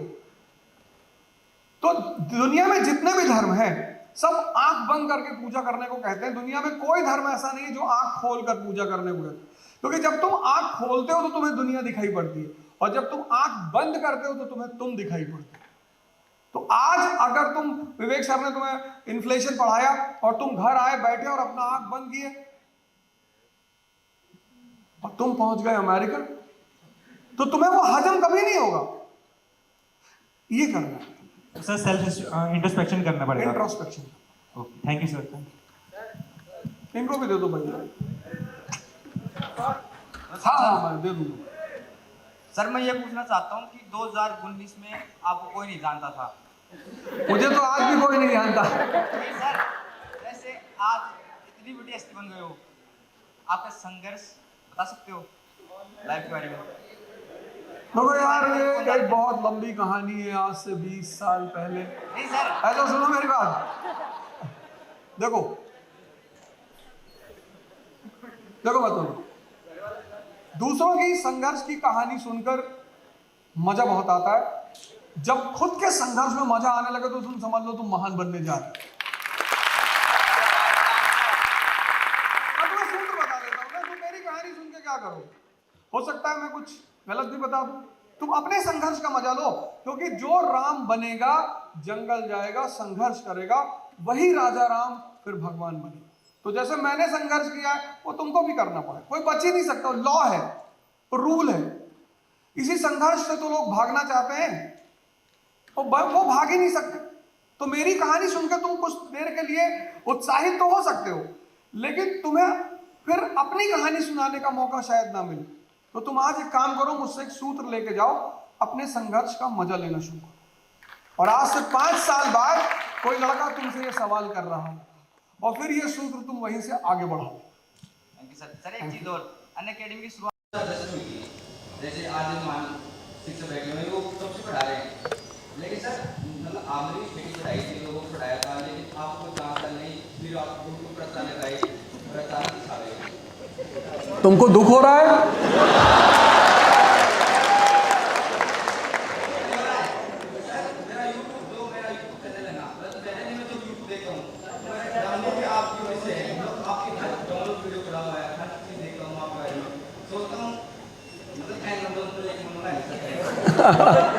तुम कुछ मत बनो, तुम एक अच्छे इंसान बनो। और YouTube चैनल पर मुझे एक बात याद आई कि राजस्थान से मेरा एक स्टूडेंट है मनीष सिंह, बहुत अच्छी बात, उसके जिक्र मैं यहाँ जरूर करूँगा। तो जब मेरा तो अपना कोई चैनल था ही नहीं और सब लड़के ही चलाते हैं, वो हिंदुस्तान का पहला लड़का है मनीष सिंह, ड्यूटी चैनल जो चलाता है, उसने मुझे फ़ोन किया और उसने मुझसे कहा कि सर आपकी वीडियोस पर को मैं अपने चैनल पे अपलोड करता हूँ, उनसे पैसे आते हैं और सर मैं उस पैसों में से आपको 50% देना चाहता हूँ। वो पहला आदमी था राजस्थान से जिसने मुझे फ़ोन करके कहा कि सर मैं आपको पैसे देना चाहता हूँ क्योंकि मैं आपकी वजह से पैसे कमा रहा हूँ। तो मुझे लगा कि यार, क्योंकि बहुत सारे लोग कमा रहे हैं, मुझे तो पता ही नहीं मेरे नाम पे कितने चैनल हैं, YouTube, Facebook, Instagram channel, conquerors of अवधोजा, कभी कभी मेरे ही सामने आ जाता। तो मुझे पता है पैसा कहाँ से लाना है। YouTube वगैरह ठीक है, अच्छे, बहुत सारे परिवार चल रहे हैं, बहुत सारे घर चल रहे हैं, बहुत सारे लोग आगे बढ़ रहे हैं, लेकिन तुम एक अच्छे इंसान बनो और तुम ऐसे बनो कि लोग तुमको भी अपना आदर्श माने। हाँ हाँ हाँ, बिल्कुल बिल्कुल, ठीक, एक एक करके देना। गोविंद, गुड आफ्टरनून, बैठो बैठो बैठो। वो इजी से क्वेश्चन पूछो, कहाँ पे कौन पूछ रहा है? अच्छा अच्छा, बताओ बताओ। ओवर कॉन्फिडेंस में आदमी, एक बार शैतान जो है, शैतान जीसस क्राइस्ट के पास आया और उसने जीसस क्राइस्ट से कहा कि तुम कहते हो कि तुम भगवान के बेटे हो? क्राइस्ट ने कहा हाँ।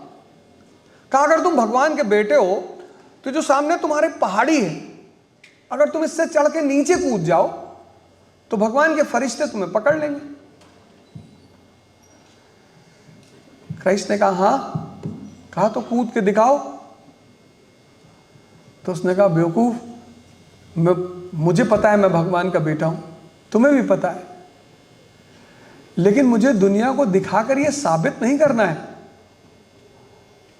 तो ओवर कॉन्फिडेंस का मतलब यह है कि तुम बिना कुछ सीखे, जाने, लड़े शेर के सामने कूद गए। किसी ने कहा मेरे बाबा शेर से लड़ गए थे, बोले क्या हुआ? बोले चीर फाड़ के खा गया। तो ऐसी स्थिति से जो लोग ऐसी स्थिति में जाते हैं वो ओवर कॉन्फिडेंस का शिकार हो जाते हैं। कॉन्फिडेंस मतलब तुम्हें सब कुछ स्पष्ट है, कॉन्सेप्चुअल क्लैरिटी तुम्हारी बहुत हाई है, बहुत। सद्दाम हुसैन ओवर कॉन्फिडेंस का शिकार, मुअम्मर अल गद्दाफी ओवर कॉन्फिडेंस का शिकार। इंट्रोस्पेक्शन नहीं किया, एनालिसिस नहीं किया, अपने बारे में समझ। जैसे बहुत सारे स्टूडेंट हैं जिनको लगता है कि मैं तो यूनिवर्सिटी टॉपर हूं, मैं कॉलेज टॉपर हूं, बड़ी अच्छी बात है।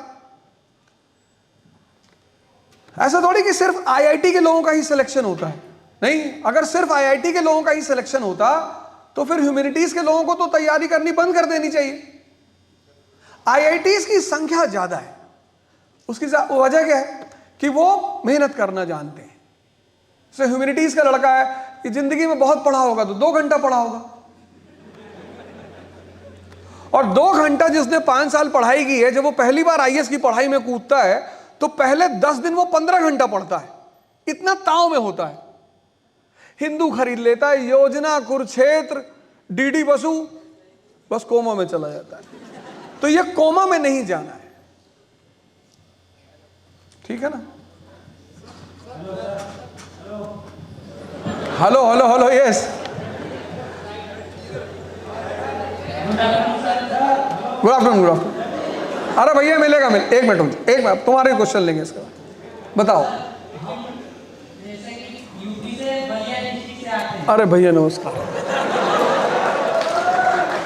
सर वहाँ पे अगर हम बोल रहे कि सिपाही की तैयारी करने जा रहे हैं तो लोग मतलब अजीब नजर से देखते हैं। जब आईएएस की बात, अजीब मतलब गंदी नजर से?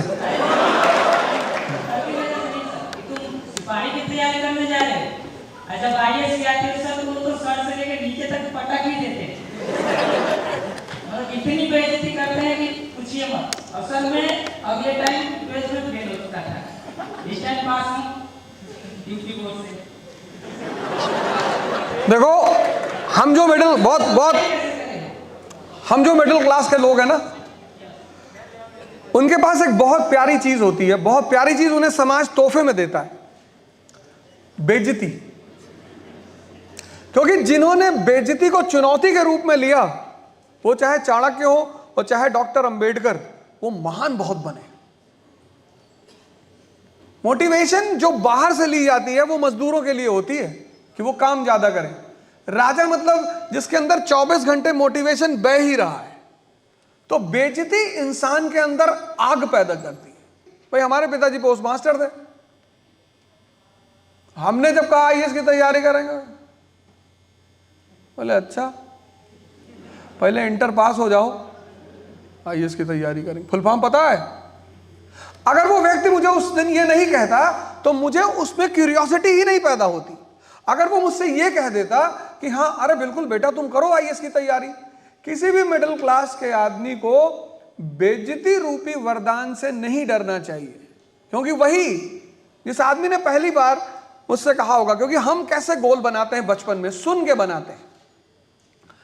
तो अब जैसे हमने किसी से कहा कि हम आईएएस बनेंगे, तो देखा, तो जो जिंदा दिमाग है वो बेइज्जती को चुनौती की तरह लेता है, और जो मरा हुआ दिमाग है वो बेइज्जती को दुख की तरह लेता है कि बड़े वाले मौसा आए थे, वो गाली दे दी हमको, ऐसा कह दिए, हम दिखाएंगे इनको। उनको दिखाना ही नहीं, वो तुम्हारे अंदर आग जला के चले गए। जो भी तुम्हारे अंदर बेइज्जती, जो तुम्हारी बेइज्जती कर रहा है, वो तुम्हें ये कह रहा है, चुनौती दे रहा है तुमको। गांधी की बेइज्जती नहीं होती, यही तो कहानी है ना गांधी की। गांधी जी क्या किए भाई, बैरिस्टर फर्स्ट क्लास डब्बे में जाके बैठ गए, अंग्रेजों ने उठाकर फेंक दिया।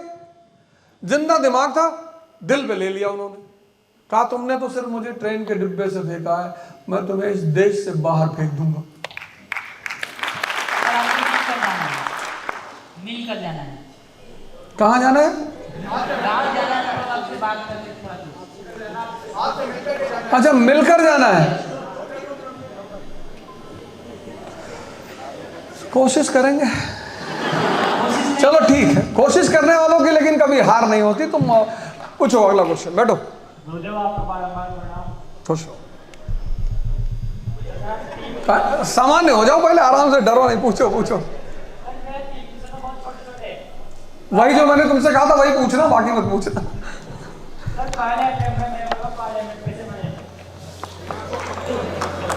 मेंबर ऑफ पार्लियामेंट बनने के लिए जो 5 पॉलिटी में आवश्यकताएं हैं वो बताओ जरा।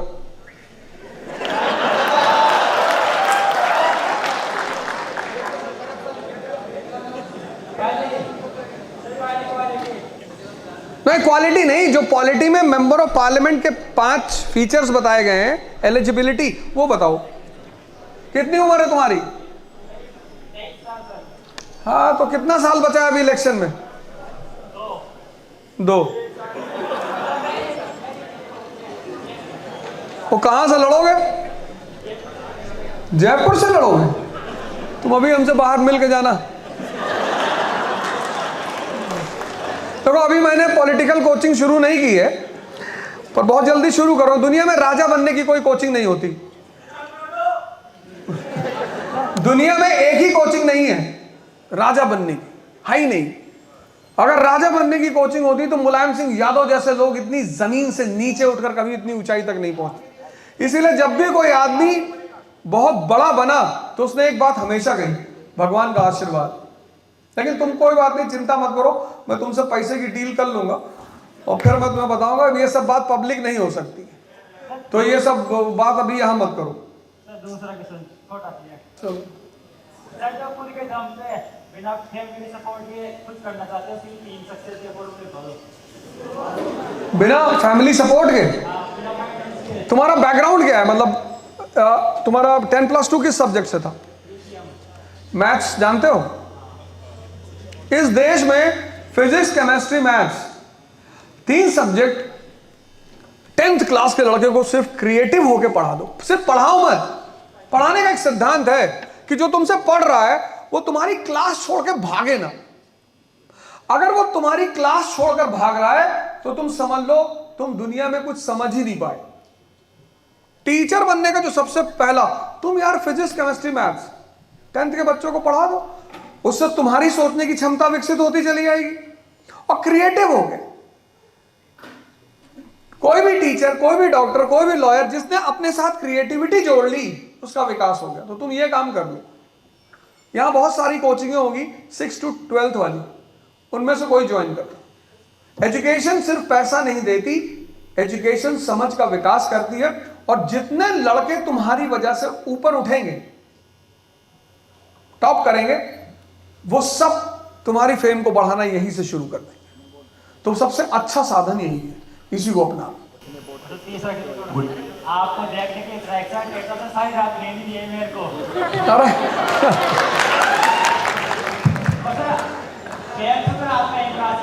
मैं बैठो, मैं बुलाऊंगा तुम्हें। क्या नाम है? राम साई से नहीं। बैठो बैठो बैठो बैठो बैठो, अभी बुलाया। हेलो हेलो अच्छा, सर, हेलो मैं बताऊँ, बैठो बैठो बैठो, बताओ, बैठो बैठो, सर ये एक मिनट बैठो बैठो बैठो।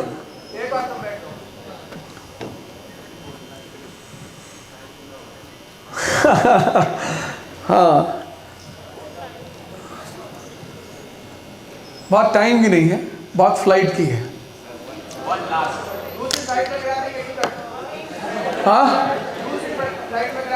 कोई बात नहीं, कोई बात। देखो भैया ऐसा है, वन लास्ट सर, कोई क्वेश्चन नहीं है। मैं यूपीएससी की प्रिपरेशन भी नहीं कर रहा हूँ और मैं यहाँ पे अनअकैडमी ज्वाइन करने की इंटेंशन से भी नहीं आया था।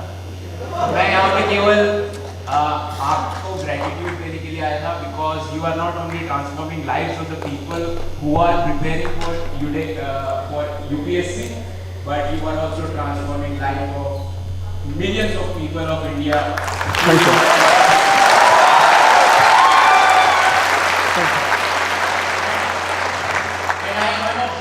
और मैंने खुद से मेरा ये कहा कि कभी आपसे मिलना होगा, और ये मेरा सौभाग्य है कि आप खुद ही यहाँ जयपुर आ गए और आपसे मिलना हो गया। So thank you so much and please keep inspired. Thank you thank you thank you.